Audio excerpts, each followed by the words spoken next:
The moment you stop chasing, something powerful begins to happen. Not on the outside, not immediately where she can see it, but internally, where emotions are formed and decisions are born. Absence has been misunderstood for far too long. People think walking away means giving up, means losing, means admitting defeat. But absence is not weakness. Absence is the first act of strength after emotional chaos. When you remove yourself, you remove the noise. And when the noise is gone, reality becomes impossible to ignore. When you were present every day, explaining yourself, trying to fix things, proving your intentions, your value became invisible. Consistency, when taken for granted, stops being appreciated. Your messages, your effort, your availability became expected, not cherished. And the human mind rarely misses what it believes it can access at any time. That's why staying too available after she leaves only delays regret. It keeps the emotional door open, and as long as that door stays open, the loss never fully registers. But when you step back, completely, calmly, without drama, you interrupt her emotional rhythm. Suddenly, there's no update from you. No reassurance, no reaction, no validation, and that silence doesn't feel peaceful to her. It feels unfamiliar. That unfamiliarity creates discomfort, and discomfort creates awareness. That's where absence starts working.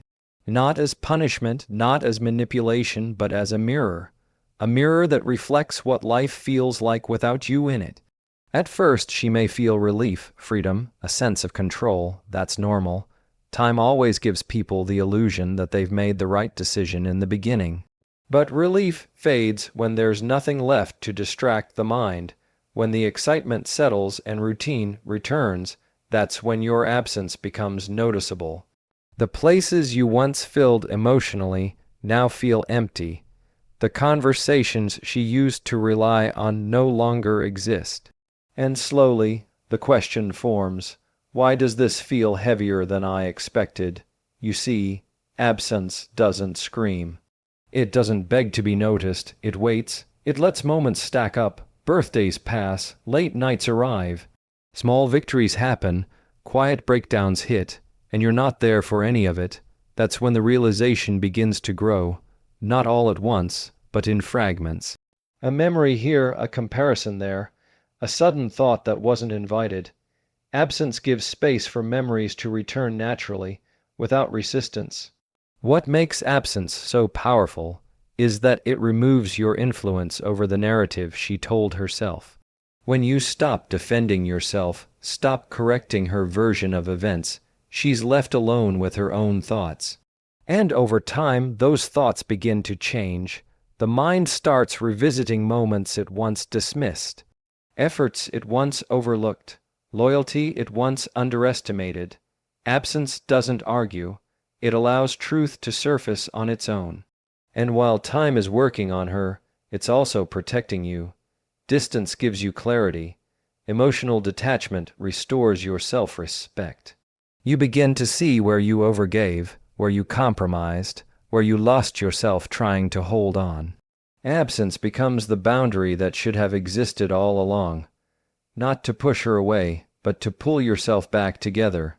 This is where power truly shifts, because absence isn't about making her miss you.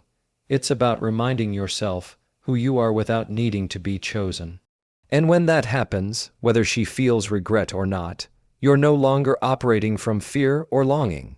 You're standing in quiet strength, so let your absence speak. Let it do the work words never could. Because when you stop chasing, time begins revealing what was real and what was taken for granted. When she walks away, time feels different for both of you. For you, it stretches. Every day feels longer, heavier, slower. But for her, at first, time feels light.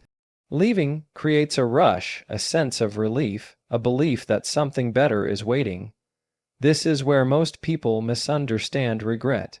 They expect it to arrive quickly, dramatically, like an instant realization, but regret doesn't work that way.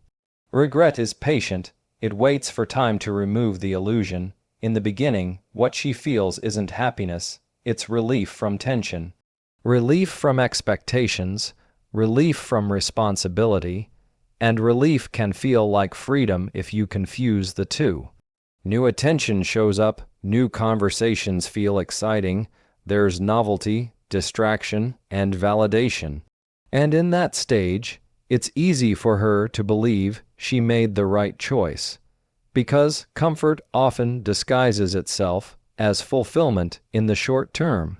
But time has a way of separating comfort from value.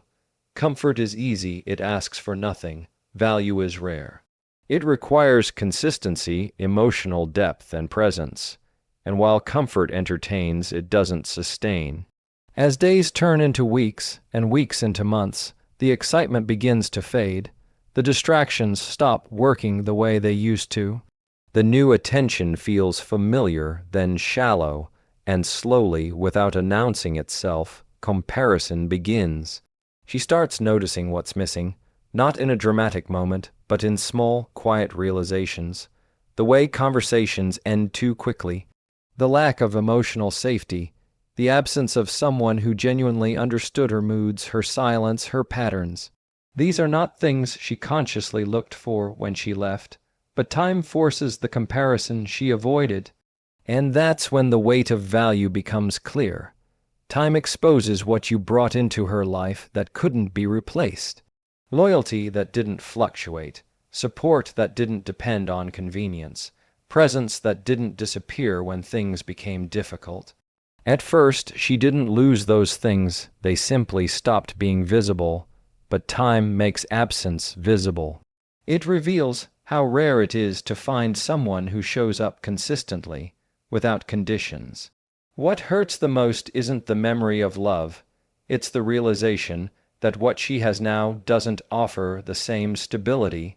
Comfort fades when it's tested, value holds under pressure, and time always creates pressure, stressful days. Lonely nights, moments when she needs understanding instead of attention. That's when regret begins forming, not because she wants you back, but because she understands what she walked away from. This is why rushing to prove your worth only delays this process. When you try to remind her of your value, you remove the opportunity for time to teach her on its own. Regret can't be explained, it has to be experienced, and experience requires space. Time uses that space to strip away excitement and reveal substance. Meanwhile, time is teaching you a different lesson. It shows you that real value doesn't beg to be recognized. It stands quietly and lets absence speak. You begin to understand that if someone only notices your worth after it's gone, then your job was never to convince them. It was to become strong enough to let time do the explaining. So don't fear the days passing without contact. Don't panic when weeks go by in silence. Time is not forgetting you. Time is working. It is removing the noise, the distractions, and the false sense of comfort. And when the illusion fades, value becomes undeniable. There comes a point where words lose their power.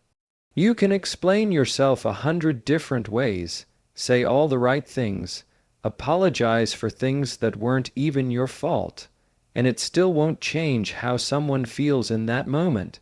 When emotions are high, logic is useless. That's why silence becomes so powerful, not as a tactic, not as a game, but as a natural consequence of stepping out of emotional chaos. When you keep talking after she's already decided to leave, every word becomes resistance. Every message gives her something to push against. Even kindness can feel like pressure when someone is trying to justify their decision. Silence removes that pressure. It ends the emotional tug-of-war, and when the pulling stops, the mind is finally forced to look inward. At first, silence feels uncomfortable for both of you. For you, it feels unnatural because you're used to responding, fixing, explaining. Your instinct is to reach out, to clarify, to make sure you're understood. But understanding cannot be forced. And for her, silence feels strange because she expected a reaction. Anger, pleading, sadness, something. When none of that arrives, it disrupts the story she prepared in her head. Silence removes your voice from her narrative. And that's exactly why it works. When you're quiet, she can no longer argue with you. She can't defend herself against your words because there are none. So the mind turns inward. Questions appear where certainty once existed. Was it really that bad? Did I overreact? Why does this feel different than I expected? Silence creates the space where reflection begins. In quiet moments, memories surface on their own. Not the dramatic ones, but the small, meaningful ones she forgot to value. The way you listened without judgment. The way you stayed consistent when things were heavy. The calm presence you brought into chaos. These memories don't come because you reminded her. They come because silence allowed them to return without resistance. What makes silence so effective is that it doesn't chase a result. It simply removes interference. When you stop reacting, you stop reinforcing her belief that you'll always be there no matter how she treats you. Silence introduces consequence without cruelty. It shows emotional strength without explanation, and that contrast between what she expected and what she received forces a pause in her thinking. Silence also protects you. It gives you time to detach emotionally and regain clarity. Instead of staying stuck in reactive mode, you begin to observe instead of absorb. You notice how much energy you were spending trying to be understood by someone who wasn't listening. You realize how often you sacrificed your peace to maintain connection. Silence becomes the boundary that restores your self-respect. Over time, silence becomes loud, not because you want it to be, but because unanswered absence has weight. She may try to distract herself, fill the quiet with noise, surround herself with people, but silence follows. It shows up late at night, in moments of stillness, in conversations that feel empty. That's when reflection deepens. And here's the truth most people miss. Silence doesn't guarantee she will come back. That's not its purpose. Silence is not about control, it's about truth. It allows both of you to see what the relationship really was without emotional distortion. And if regret forms, it forms naturally, without being forced. Because when words fail, silence doesn't argue, it reveals. And what it reveals, time takes care of. While time is quietly working on her, it must also be working on you. This is the part most people miss.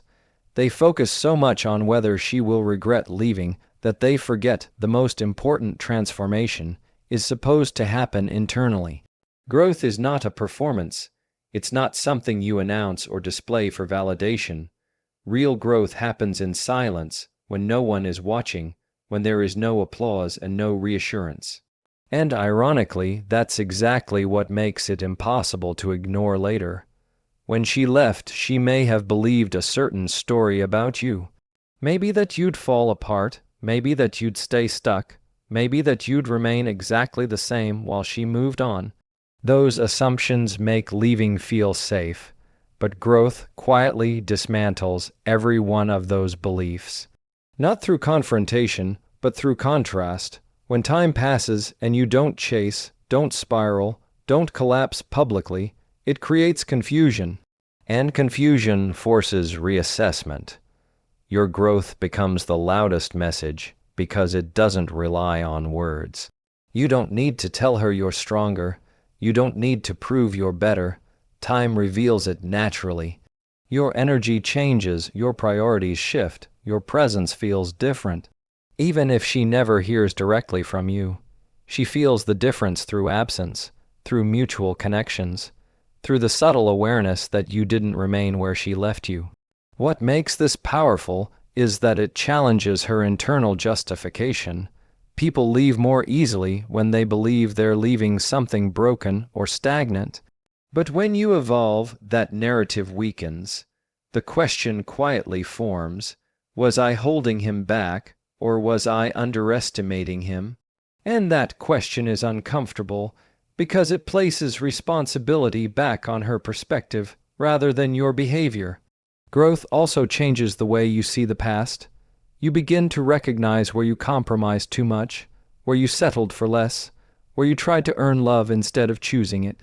As you rebuild yourself, your routines, your discipline, your purpose, you stop needing external validation to feel whole. That independence shifts your energy from longing to confidence, and confidence, even from a distance, is felt. This is where regret often deepens, not because she suddenly wants you back, but because she realizes she no longer has the same access to you. Growth creates separation.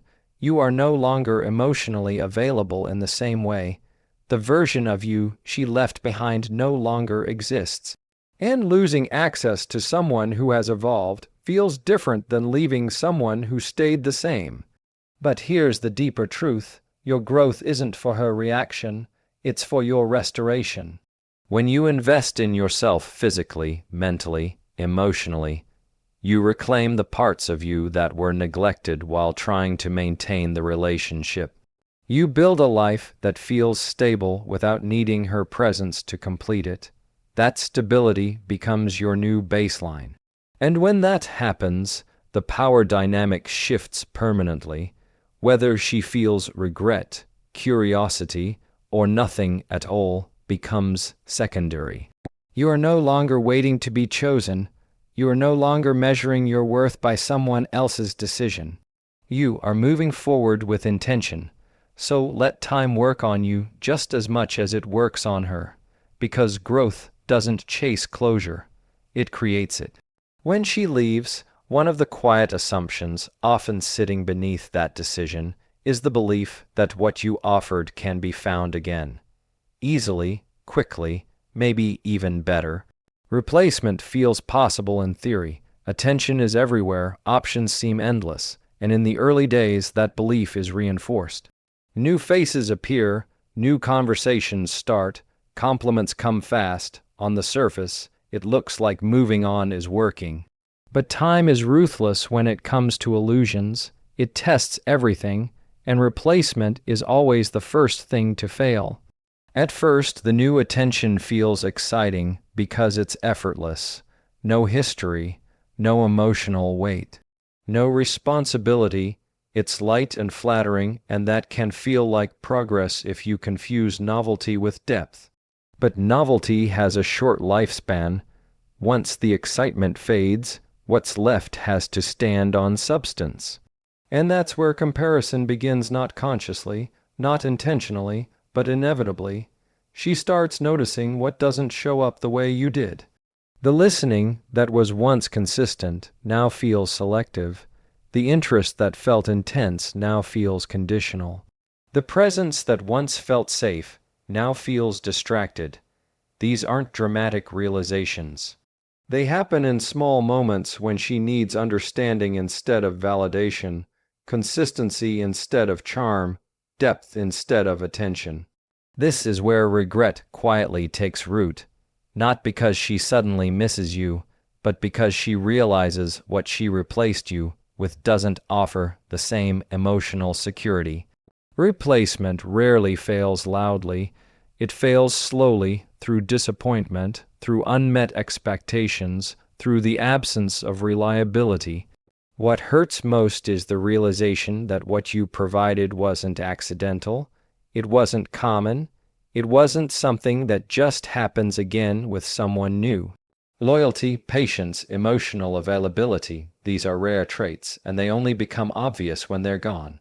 Time reveals that what felt replaceable in the moment was actually irreplaceable in practice. And this realization doesn't come when she's surrounded by people. It comes in quiet moments, late nights, low points, situations where surface-level connection doesn't hold up. That's when memory steps in, not to romanticize the past, but to compare it honestly. An honest comparison is painful.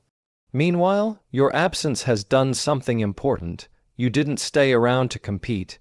You didn't try to prove you were better than anyone else. You didn't chase to remind her of your value. By stepping away, you allowed reality to run its course.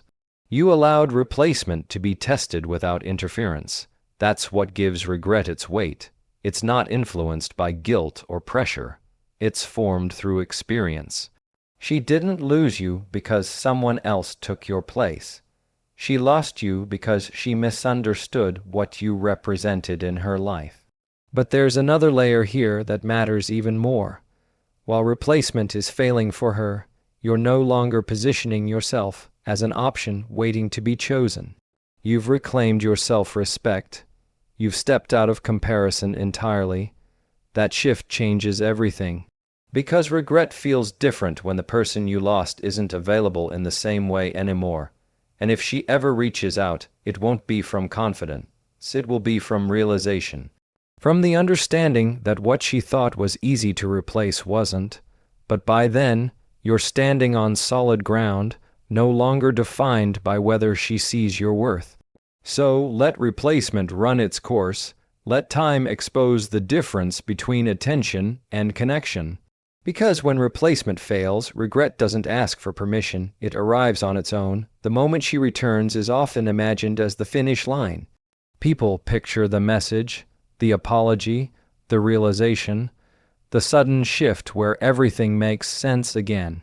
But the truth is, if you've allowed time to do its work properly, that moment no longer holds the power it once did.